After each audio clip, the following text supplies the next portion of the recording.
Well, we did read red last time, so I guess this is... Do we like block our This faces? is read. No. This one I'm gonna like steal a moment of just us looking.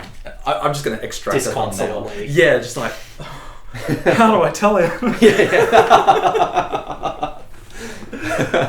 So, I tell him? hello, welcome to Red Read. Today I have a video that I've been excited to make for a while now, specifically a video with Callum. This video, in short, is going to be how to give good advice in a writer's group.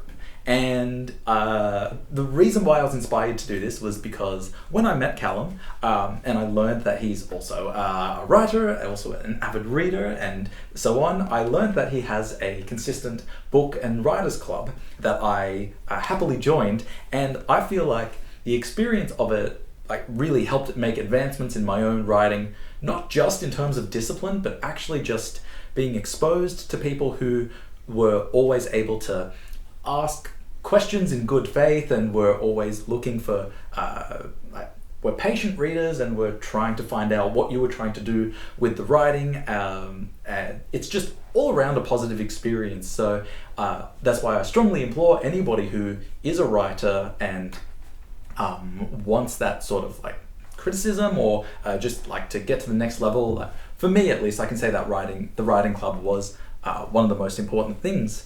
And I wanted to talk to Callum in particular because I do believe, and I hope I'm not like flattering you too much, I do believe you have a particular knack for asking questions. In a way, I was like, show me your secrets. Like, how do you do what you do? But then I thought actually it would be better to actually put our money where our mouth was and not just say like, oh, here's what you can do hypothetically in a writer's group, because it's not a trivial thing like exposing yourself, especially when the work's not finished. Like, this is not like the thing that I've brought for Callum to read is definitely not publish worthy, but I actually thought, hey, I'll do it and I will show you a piece of writing and show you, and we're going to talk about it live. So what's happened is, came over, I gave him the writing, he gave me some writing of his own, and I've read it, we've taken some notes, walked into the room and started recording. So we haven't talked about anything or any of these notes yet, but maybe before we jump in, do you have any notes as being like on the other side, like the person doing the writers club, like what's Well, we've missed a very important part of the process today because we're drinking tea. True. You've had an English breakfast and I'm drinking my first ever matcha. Yeah. And usually we would have subbed a Guinness. Yeah, at least. By the time we got to doing feedback for each other. Yeah. Crucial part of getting over there. Yeah. So it's funny, you were like, you should join a writers club if you want criticism, which I think is a fantastic reason to join a writers club. Mm-hmm. But I actually think maybe the more important reason to join one is if you fear criticism. Yeah. Because that's obviously the block mm-hmm. often with sharing your work. Yeah. Is worrying that, you'll show something bad. Yeah. Only by experiencing. Now it's funny, most of the time, I think people bring stuff that is good, and you can always see like the good stuff in what people bring as well. And I just think generally, like, yeah, there's a lot of nice stuff to be seen. It's kind of as the writer, our instinct is often to be very totalizing about our own work, and to be like either like, it's the worst, or it's okay to admit if sometimes you think it's actually really good. Yeah. But as kind of a external eye, it's much easier to be like, oh, there are flaws here, but there's also a lot to like as well. Now, what I was going to say though is the best moment is when you finally bring something that's horrible. Yeah. Did I do that today? That you think is going to be okay. No. Oh, I was going to tell you, yeah. You are linked into this because I brought a story at the start of the year that was one I'd written like some years ago, and I was like, I reckon I can just brush it up, because I kind of try to bring something every time, but this was one I hadn't had too much of it, so I kind of pulled it out, dusted it off, Can you And give then a keyword? What was the... It was the one about the guy who's like writing a story designed for like a world where like AI is running a lot of the writing competitions, and it's kind of like the conceit was like the story is meant to kind of be in the structure of what potentially, you know, some sort of artificial intelligence might like. But I remember as soon as people were reading it, I was like, oh no, I've actually made a horrible mistake. And Nick asked a very perceptive question. First up, there's a great moment where like it's kind of the start of feedback time and everyone's like a bit like, what are we gonna say? Interesting. And then Nick was the first one to speak. He said, what do you think of it, Callum? I actually still think of that sometimes. Like I'll just be walking around the room and I'll be like, what do you think of it? I think it was the difficult thing about this one was some of the text was like italicized, and that was what was part of the story. So there was this form thing going on where like the stuff that was kind of like non-italicized, which was him describing the world, was in one voice, and then the kind of the italicized text was meant to be the story he was telling. And I think it was kind of like, aside from, you know, whatever else was going on, just that structure was a little bit jarring because they were totally interleaved. It would be like a couple of lines of one and then italicized text and lines of another. I mean, it's funny, like, you know, it's not like people were like, this is absolutely horrible. It's more just you see like, oh, this like is, it's like difficult for people to understand, and we've got to kind of find a way through it. But you come out of it, you know, with actually some sort of specific feedback for it. And I think part of it was actually like, it was in particular that formal choice to have the two stories interleaved with different formats of text that was a big stumbling block that prevented people from kind of getting into either one of, you know, those things. Yeah. And then I never looked at it or made any of those changes again. Yeah. That's another thing that we're like kind of a little bit, I would say that's almost like a postlude thing of just like actually taking the steps to make the changes. We'll give it a go and we'll try and do it live to like capture the essence of it. And also too, like just realizing you can judge the personality and whatnot of the people you're with. Like you can take the risk, but if you go to a writers club with just random people, it's probably not going to be as good as like finding some friends who already have who already want to write and just say, hey, let's actually have a deadline and do this with them. Yeah, I think at this point we could probably jump into it. We'll start with yours. So the way I'm going to do it is, the extract that I brought for Callum is quite short. It's only about one A4 page. Hello, Read Red from the future here. I'm just editing the video, and basically we spent like a minute and a half trying to figure out the best way to have this work until eventually near the end Callum just said, hey, why don't we upload this to our Substack? So in the description there's going to be a link to both Callum's story and my story in the Substack, and when I am reading, or when he is reading a particular part from the story, that text is going to be displayed on screen as how we saw it. But yeah, back to the video. So, what I knew going into it was just that this is part of a longer novella that you're planning to write. First thing is, I feel like you have nailed the Australianness. The Australian isms. There was maybe one time where one word didn't work for me, and I think it was when Joe shot me a filthy look before flashing the guy a beatific smile. Yeah. And that was the only time where I feel like there was author decided to put in a word. Which one? Beatific? Beatific, yeah. I don't know why, but I almost felt like I wanted an Aussie word there. Unless beatific isn't an Aussie word. Wasn't Australian smile before? What would be a good slang word for an Australian smile? You might have to, this might be neologism time. But, so, basically, I loved all of it, and also just exposing myself as a reader. Who's Hector? Is that the narrator, and he lied about his name being Will to the mysterious man, Charlie? Oh, what an interesting remark. It's the name on the rock. Oh, on the rock. Okay. I skimmed through to find it.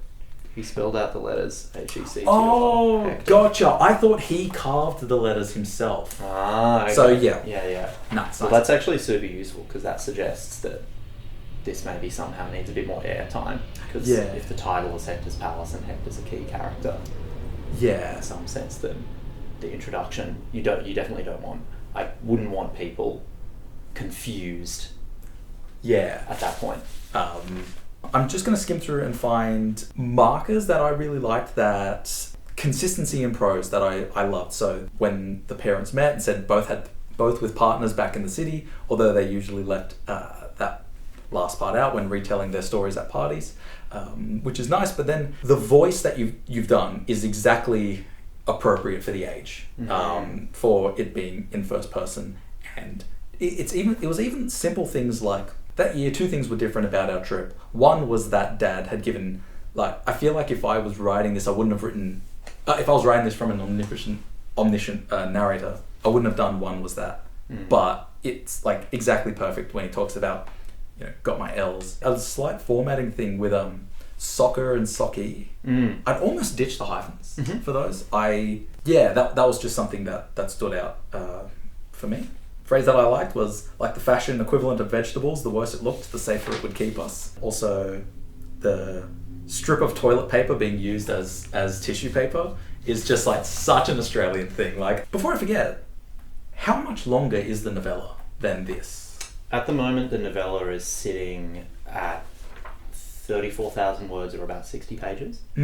Cool. Okay, sweet. Firstly, I'm fully gripped and I'm fully in it, and I want to know more. I'm curious about like the mysterious character of Charlie, and I liked the tension between the brothers, especially as they're like climbing up, and it's starting to get a bit more harsh. I liked when you said, do you reckon it's named after Pete Seeger? What folk singer, don't worry. I like that, but I think that maybe it could be a bit longer. That seemed like a bit... I don't know, just... abrupt, maybe. Yeah, like if I was almost filming it, I think folk singer, don't worry, it felt a bit abrupt to me. Yeah. You ease into talking about this melancholy that Will is feeling, which I'm guessing is going to become a bigger part of the novella. And I think it was a clever thing, again, for the tone, to use the word kinda. Like, the other reason I was kinda pushing Joe to get through the hike, I think that there is a nice subtlety of talking about like the complexity of feelings for the people around this age bracket. Short answer, I actually like this a lot. Like, I really liked it a lot. I should have said that at the start, which I feel like I did. No, I like being you kept me in suspense. Yeah. I kept waiting for the gut punch. Yeah. I was just like, but I just... And yet somehow, after all this, my vile jellies were I still loathed it. Yeah. It's very interesting. Every single sentence was good, but the effect of the whole was... And I think that you did probably the perfect amount of impressions and like impressionist writing in terms of like the experience of looking out at the fog, and it's not and especially the final line of like the words echoed from a place in the mist we could no longer see. That sort of prose, like kind of pleasant prose writing, doesn't show up very often, but when you do it, it does really work. Yeah, basically I'm excited to keep reading. And I'm sorry I don't have more criticisms, except that I think you can come up with a better name for the artwork than Sickly Hike. Yeah. I think that could be mucus on tissue is great, is like a great line. Great, well that's really nice to hear. Well, I've kind of cheated because this is something I've now, because the kind of time limit in book club is a bit shorter than this, it's been brought in 3 individual sections. But I've had a chance to incorporate others' feedback. And usually, I would not bring a first draft to book club. I think I have done it, but I really try basically always to make sure by the time someone's seeing it, it's at least a second draft. So this is functionally a third draft now, and I've taken feedback into account. And in particular, it was nice to hear you say that the voice and word choice felt age appropriate, aside from the use of beatific, because that was something that people were picking up on early, it was sometimes a little blurry. The narrator's age, full stop, and also, the language use. So that's something that's been adjusted. I was kind of curious, so there's some things which are new in the version you've read, or different to what's been brought to the book club. In particular, what's your sense of when this is being written, I guess, I would say, or maybe like the kind of narrator's present life, if that makes sense? Gotcha. I feel like the narrator is still at or around the age of when it's occurring. I'm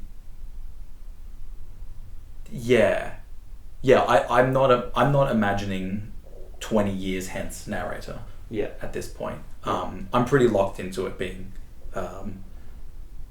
at the moment. Curious. Curious. But not like the big change, small in terms of quantity of text, but the change I made was actually this first line on the 19th of June in the Noble. I don't know about Noble, but on the 19th of June in the year of 2011, my parents did something they liked to do rather often when we were kids. Because I wanted to give it a bit more of a retrospective sense for certain moments in the novella. But it's interesting because it definitely, a lot of the time, is like close to where the narrator would have been at that age. But I kind of would like to have the opportunity to have it like float back and be a bit more retrospective every so often as well. And partly that is, or was, to deal with some things people had picked up on this section, but it's also going to be for later moments where I guess, there's times where I do want them to be able to have a slightly more sophisticated sense of what's going on. I was super interested to receive the feedback from you, because I've kind of it's hard to tell because the changes have gone in both directions. Like editing it, I have pulled out some of the more sophisticated language I had him using earlier, like he used to call one of the rocks an obelisk. Which I took out, but then I also tried to do this. So it sounds like maybe you're suggesting the consistency is coming more from the fact that I've kind of removed certain kinds of language from the voice, rather than having attempted to add a slightly more retrospective feel to the very opening. I would say I'd be really, really surprised. I don't want to like project, because I know that the novella as it is currently like 10 times longer than this. But I'm so committed to like the prose as being reflective of, like, it's being written by a character at or around the same age. There's retrospection, but I don't know. I think it's got something to do with the fact that slang and this way of speaking shows up in just like in the descriptive text as well. That's something I find kind of hard to divorce. Which is why, it's funny, this is a shout out to a really old video that I have, Nabokov's Ada or Ada, where the book is being presented as though it was written by one of the main characters late in his life. And one of the breakthroughs that I'm still convinced of, even though I don't think there's any like scholarly backing on this, is that the book is actually being written at the time of the events. And that's sort of something that I feel like I'm seeing the same thing here.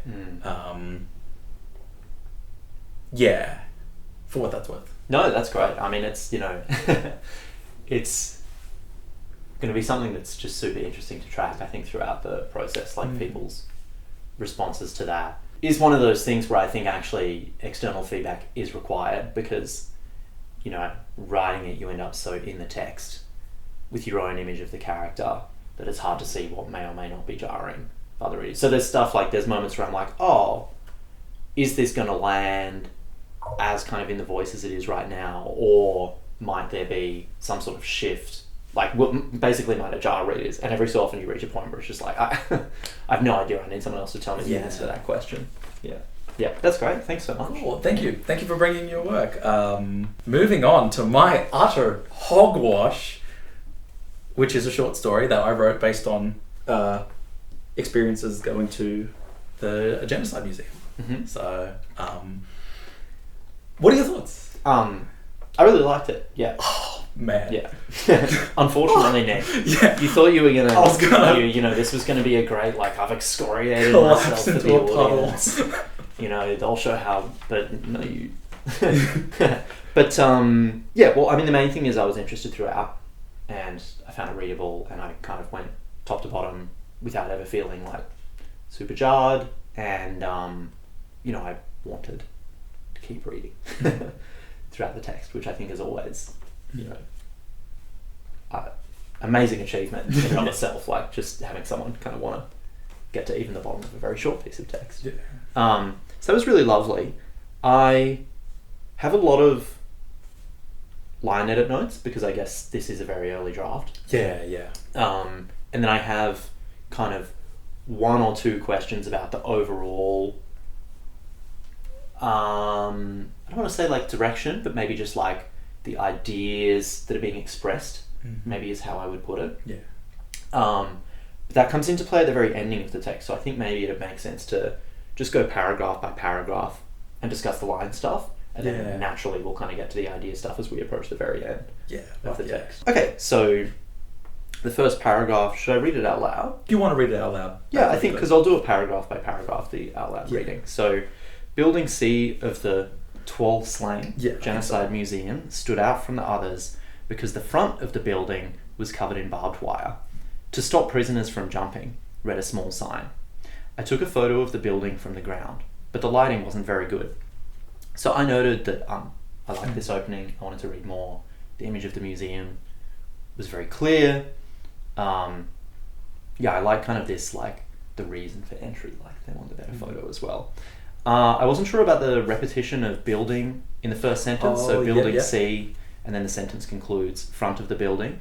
So I thought you could either conclude it with front, potentially, or maybe facade. I don't know, just a front. Facade's a good shout, especially, potentially just a bit more concrete. Yeah, but basically, good para. Okay, para 2. I walked into the building and strolled through the bottom floor. There were brick cells on the north and south walls. 6 cells of around 1 square metre.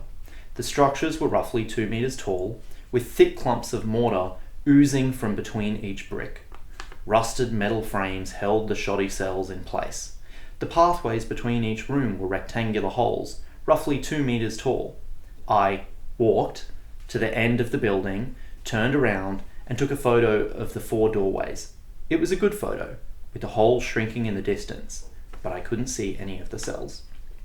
Okay, so there's a really nice rhythm there, firstly, for sure. This was probably the section where I felt a little confused, but maybe not confused is the wrong word, but I kind of felt like I couldn't picture the cells, basically, and I had to go back. And I kind of wanted to go back because it seemed like they were important as entities. So I had some thoughts about why I found the image a little bit hard to form. My first thought is the kind of shift in noun to refer to the cells as you move into the second sentence of description. So we have brick cells, 6 cells, and then we go to these structures. And I think referencing them first as cells and then as structures, it didn't quite, structures didn't quite map onto cells. So Gotcha. I have a thought that potentially this could all be flowed together, because obviously you've used cells twice. So I think there's reason to like want to avoid using the same word a third time in a row. But potentially, rather than breaking it up with a semicolon and a full stop, it could be flowed into one sentence. Like, I'll give like a bad example, but like 6 brick cells of around 1 square metre each on the north and south walls were roughly 2 metres tall, and just have it all in one sentence. So that's the first thought, like just flowing that and kind of, if not, trying to make the noun match a bit better or be the same. I also noticed that a lot of the adjectives are very abstract. So we've got 1 square metre, 2 metres, north, south, 6, and then later on we get 2 metres tall again. So I think sometimes when there's like a lot of abstract stuff being used, that's kind of, you know, we can't like imagine what 2 meters tall is. Yeah. Like instantaneously, or even like 6 is kind of a little bit tricky to form an image of, north and south as well. So I think like potentially it might be worth considering either which of that information is strictly necessary, like just as an example, is 6, like do we need to know that's exactly the number of cells? Maybe the answer to that question is yes, but it's worth asking. And is there any of it that we potentially want to use a more concrete image for? So, and as an example of that, I really liked thick clumps of mortar oozing from between each brick, like that kind of. I was like, okay, I've got something to latch onto.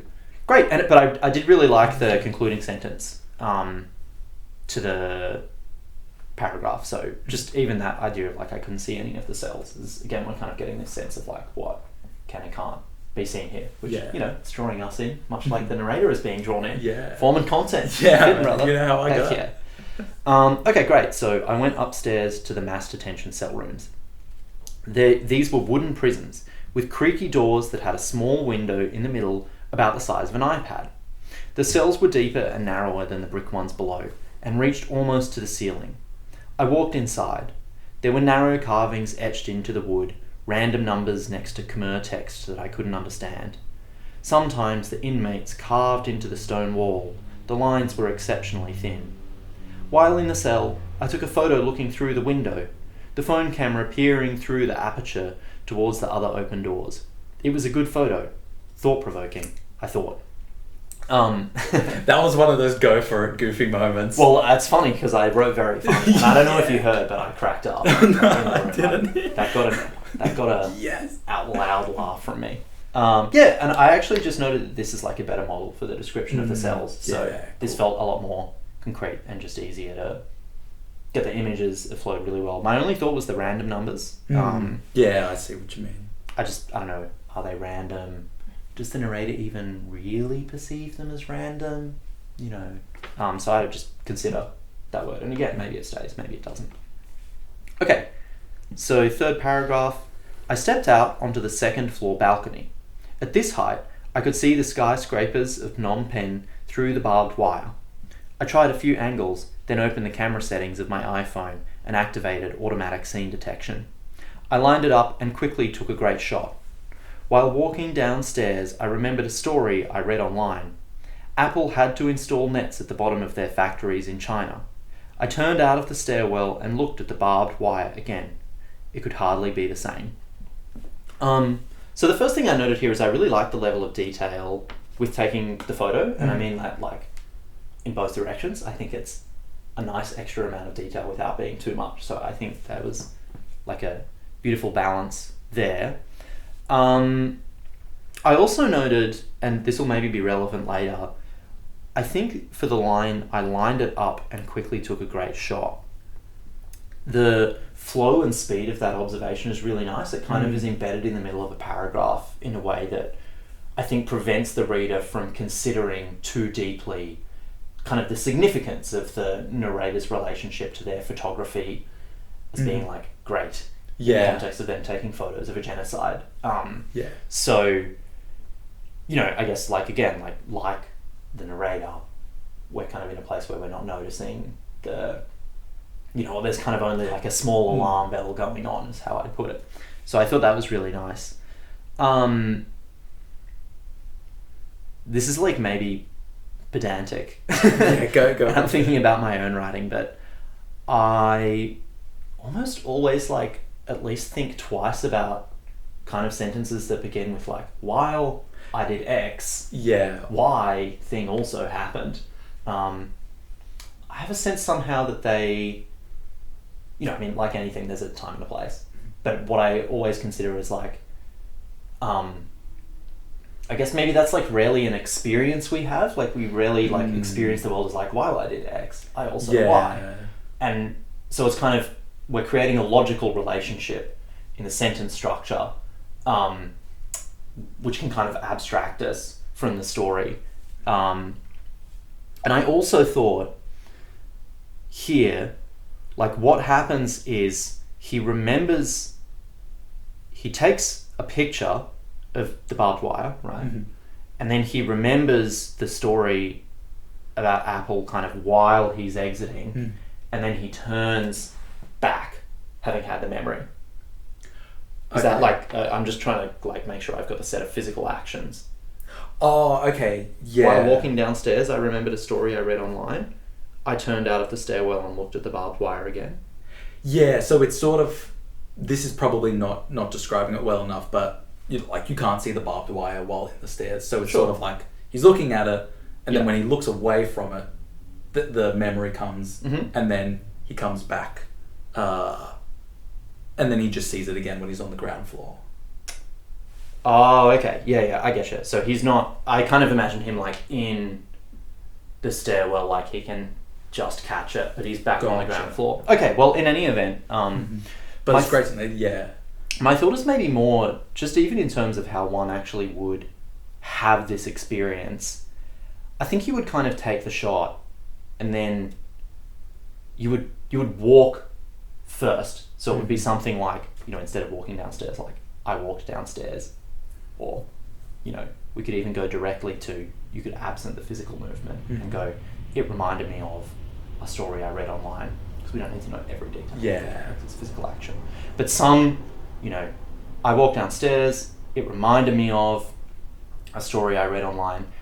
And then I think it would be interesting, here you've bracketed the story that he remembers of Apple's nets away from the physical motion of looking with a full stop. And I think it would be interesting if those were linked, like the memory kind of leads to him looking in a more flowy way, if that makes sense, because it would kind of be like you're walking, oh, I remember, and then you would want to look kind of in that same flow of thoughts. Yeah, I love that. Yeah. That felt like a really preposterous. Like, but I don't know. It's funny. Like you notice something like while, and then you're like, what's happening? Yeah. You just like go way too detailed. Okay, but anyways, like I didn't on first read through. I wasn't like obsessing over that. It was just kind of on the second go through. Okay. Near the exit was a stall with a seated elderly man and a standing middle-aged woman. There were souvenirs on the table, mostly books and flyers. I smiled at them. The man was silent, and the woman looked down and pointed to the books. I looked closer. The man was a genocide survivor, had been held in this prison, and wrote about his experience. I flipped through the book, then looked at the price on the back. I reached for my phone to take a photo of the book and the man, but decided against it. I didn't buy the book either. I love the sequence as a first note, and kind of the scene as a whole. Huge fan. Kind of two thoughts in terms of feedback here. One is it's interesting that the descriptions of the man and the woman are mirrors, so seated elderly man and standing middle-aged woman. Both of them are kind of going like position sitting or standing, age, and then gender. Not necessarily an issue. Maybe we just only need that level of detail. Maybe there's some purpose behind the mirroring. I would potentially consider if maybe there might be a specific detail that's more important to one or the other of them. It just kind of stands out as like, it's funny, not only is it like mirroring in terms of like the information order and the kind of information we get, like seated position, age, gender, but it's also got the alliteration of seated and standing. Maybe it's just like a moment to think, like, is there kind of a more distinguishing feature, and do I want to introduce that? Again, maybe the answer's like, no, it's not important. But and then the other one I had was, the man was a genocide survivor, had been held in this prison, and wrote about his experience. I had a thought that this feels like a kind of staccato way of releasing this information. And again, like maybe you want that effect of the information kind of being segregated by commas into separate clauses, but the sentence could flow, the man was a genocide survivor who had written about his experiences of being held in this prison. And I guess it depends on how much you want that kind of final impact of being in prison to land, if that makes any sense. And there's other ways of structuring the sentence. But, lovely. Okay, we're getting to the very end. I returned to the start, where there was a small cemetery of 13 white graves, each with a well-pruned tree beside the headstone. To the left was a large silver board I hadn't noticed my first time through. It was the discipline of the security, a list of 9 prison rules written in Khmer. I used my phone to translate it and was most surprised by rule number 6. While getting lashes or electrification, you must absolutely not scream out or cry. I felt disgusted. Before I left, I took a few photos of the graves. They were all perfect shots. Okay, so some quick line stuff, and then we'll get to the kind of nice ideas section. I returned to the start. I just wrote of, because we actually don't know where he is. Oh, the museum. Yeah, but Start of the museum. Yeah. I completely agree. I should add like the start of the route or the start of the tour or something. So. Yeah. Why is that confusing? I guess it's because it somehow doesn't seem like he's going like in a loop. Or it somehow feels like he's entering like a random like building instead of the active museum. Gotcha. In a very funny way. Yeah. Okay, but that's a small thing. I also just noticed another small thing, but I hadn't noticed my first time through colon. It was the discipline of the security. I think the colon does the work of it was like colon is like we're about to receive what this thing is. Totally. So, you know, you could either comma, keep it was, or keep the colon, get rid of it was. There's already a comma here, so then again there's already a colon in the sentence. But using 2 colons in one paragraph is sick. Yeah. So there's also that to consider. Yeah. Okay, great. So this is all kind of the line edit stuff. And now finally getting to my broader thought, I think the ending, I felt disgusted.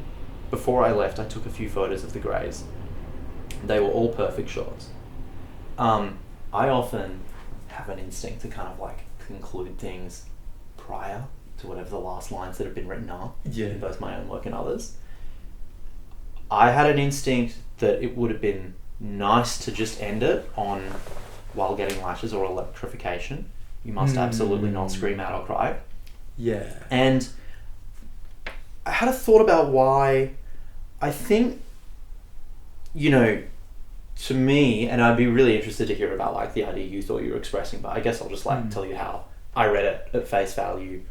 One of the, you know, things the piece gets at is this like idea of kind of like how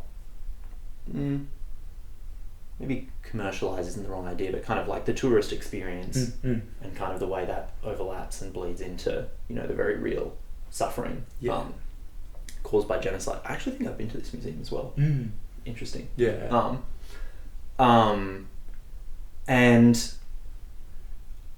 I think that's like a worthwhile idea to express, but in some ways there's a risk of allowing the critique of the narrator to like overwhelm the moral harm of the genocide itself as well. Like in a weird way, it kind of ends on the narrator and their shots. Yeah. And I think, gotcha. You know, I think it feels to me like the critique has actually been made very successfully prior in the piece. Like we've kind of got it in different paragraphs. They go in because they want the photograph.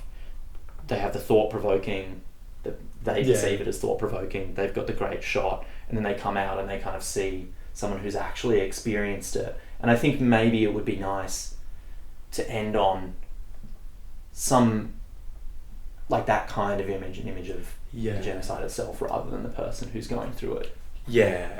I totally agree, because I would say that there's a sort of slight criticism of like, you know, literally the same thing's happening with your phone. Like the fact that the phone exists happens as a result of other people who are suffering. And I still feel like, because I got my brother to read this as well, and I still don't know if or where there's a perfect time to write the anecdote of the Apple employees jumping. I quite like where it is in this version. But I think that like I love your notes about, and I'm glad you mentioned that, about not kind of ending on a narrator image. Yeah. I think I really like as well, like the way you framed it as, it's not, you know, this isn't a narrator necessarily who's like, great, like ramming it, like, Yeah.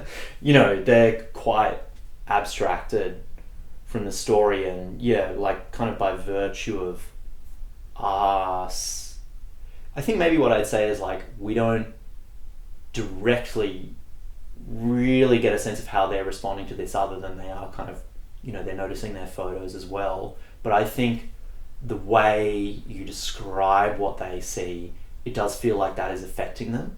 And they're, you know, especially in their interaction, which is maybe why I liked it so much with the elderly genocide survivor at the end, you do get a sense that they're being discomforted themselves, and they're, you know, there's openness for self-interrogation there. So I think like maybe at the moment the ending kind of closes our view of the narrator and makes them it's like almost too cynical about them, but actually I see what, it's almost the version that you told me verbally does actually exist in the rest of the text. Cool. Nice. Fuck yeah. I'd love to read another, like, I'd love to read the continuation of it. Cool. Well, thank you. I'm like really, I don't know how this video will go. I don't know if it would be selfish to just like do you giving me feedback for the video, because you did like such a good job. I'm like so happy. But thank you for being such a close reader and for giving the great feedback. And I'm glad you said that as well, because I was probably starting to feel early inklings of being tempted to add more information. But I'm with what you've said, I think I can still get it all in one page. I think so. And keep it as like the Flash experience. I'd like to make this good. I think the image is so strong that it does kind of work as that, you know, one page or even less. Like it kind of, it does have that quality of like, picturesque is like the wrong word. Picturesque is very much the wrong word. Automatically scene detected. But yeah, like it has that quality of like sticking in your head, and then there's kind of enough in there already to, you know, think about. Add your own perspective to it. Cool. Thank you again. Thank you. And thank you all for watching. If you're still here, how did you find this? And do you have any closing remarks or? Well, I think it is really nice that like we got to do two stories at different stages. So I won't cut yours. You really took one for the team. Bringing one that was fresher. Like fresh off the press. It's like, I know that's super tricky to do. And I think it's also valuable to be like, you know, sometimes there's a temptation to want to be like, not just self-excoriating with one's own writing, but to like get others to give that to you as well. And often like the most important feedback you can get is actually just, it's good. Like, you don't have to keep like messing with this. And I actually find like that's often what I am trying to do when giving feedback, is like help people preserve what's good about the story as it already exists. Like I feel like often people come in and they're like, the problem with this story is the character. I just need to like change the character, and it's like, do you realize how many sentences you'd have to change to like get a new character? Like, look, if you just let's just see the smallest amount we can possibly do. But and it's like, it's hard because, you know, you like, you just have a different, it's hard to experience your story as a reader, like by the nature of writing it. So like you can always keep finessing and finagling, and it's really important to have that external voice sometimes to just be like chill out, mate. Honestly. I did have an extra thought actually about the kind of doing a writer's club with your friends versus with strangers. So I actually I'd done a few creative writing courses, and I'd also attended writers groups that I'd found through Meetup Online prior to starting my own. And they were actually, they were largely very positive experiences. For sure, and they were important for me getting experiences, sharing my work, and also getting to read other people's work across a huge diversity of styles. And the main reason I like started one with friends was less to like avoid bad criticism or anything like that, and more just because there's, you know, naturally if it's people who you know, you'll kind of have some sort of confluence of identity, however abstract that can be. And like, I think sharing with strangers is really nice, and also there's something nice about having a group that reflects some aspect of one's own interest and is also like different to you in interesting ways as well. Like, it's funny once you start it, I think there's a really nice balance in our one of totally different interests, and also people who are kind of, this is actually maybe what a better thought is like, when you go to like writers clubs, you get a lot of writers. Shockingly. Yeah. Who would have thunk? But if you start one, you can encourage a lot of people who are friends and who are not writers to come along. And I often find it's, like people external to that identity or community give amazing feedback, because they're coming to it with a very pure sense of being a reader. And also often their writing as well is like, you know, very frank is maybe one way of putting it. And it's just great to get that diversity of ways of approaching writing, or like maybe like diversity in terms of how important writing is to one's own identity. You know what I mean? It's like pretty central, and sometimes it's annoying. It's good to have people at the club who it's like, I do this for fun after work and around my other hobbies. Yeah. Thank you again for watching. Thank you for joining our writers group live. I would also love for you people who mostly see me alone but have now had some more chance to live in Callum's world for a bit. If there are ideas for videos you would like for the two of us to make together, because I have video ideas, but also like just curious to get the external feedback, right? You know. So this is really the Booktubers Club. Thank you again for watching. We should probably wrap the video up now. And I'm sure that we will see you again in the hopefully not too distant future. Thanks for watching. Start a Writers Club if you haven't already. And if you do have one, give feedback as great as Callum gives feedback. And Nick. But anyway, thank you. I'll see you all in the next video.